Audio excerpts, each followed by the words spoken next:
انسان کی زندگی کا کوئی مقصد ہے؟ ٹکر مارنے کے لیے تو نہیں آیا، کبھی ادھر سے ٹکرائے گا، کبھی ادھر سے ٹکرائے گا، کبھی ادھر جائے گا۔ اس کی زندگی کا کوئی مقصد ہے؟ کسی نے اس کو پیدا کیا ہے، کسی نے اس کو بنایا ہے، کسی نے یہ پوری دنیا اس کو عطا کی ہے، اور کہیں آخر اس سے چلے جانا ہے۔ کہاں چلے جانا ہے؟ ایک دن اس نے ختم ہو جانا ہے۔ کہاں جاتا ہے یہ انسان؟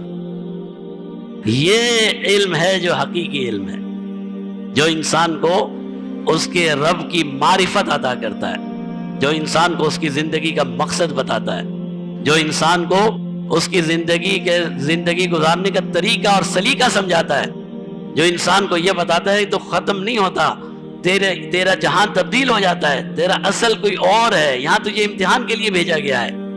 یہ سب باتیں جو علم بتاتا ہے، تمام علوم کی بنیاد اور تمام علوم میں سے افضل اور اعلیٰ علم وہی کہلا سکتا ہے، اور وہ ہے علم وحی۔ علم وحی۔ کبھی انسان کے اندر اتنی طاقت نہیں آ سکتی، کبھی انسان کے اندر اتنی مہارت نہیں آ سکتی، کبھی انسان کے اندر اتنی صلاحیت نہیں ہو سکتی کہ وہ اپنے رب کی رضا کو معلوم کر لے بغیر اس کے بتائے ہوئے۔ یہاں تک تو انسان پہنچ سکتا ہے کہ میرا کوئی خالق ہے، لیکن اس سے آگے نہیں جا سکتا۔ یہ پھر وہاں سے جوڑ آتا ہے، انسان کو اپنا بندہ وہاں سے بتایا جاتا ہے، اے انسان تو میرا بندہ ہے۔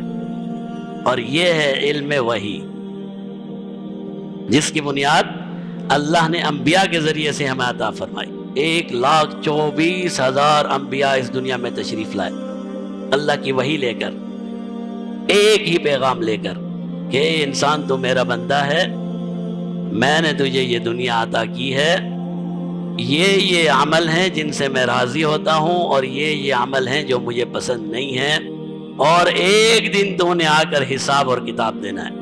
یہی ایمان، اسی کا نام ایمان ہے نا، اسی کا نام کیا ہے؟ ایمان۔ اس کا آغاز خود اللہ فرماتے ہیں۔ اللہ فرماتے ہیں انسان، تیری ساری عقل، تیری ساری فہم، تیری ساری فراست، تیرا سارا وجود کچھ نہیں ہے اگر میں تجھے اپنے سے نہ جوڑوں، اگر میں تجھے نہ بتاؤں کہ تو کون ہے۔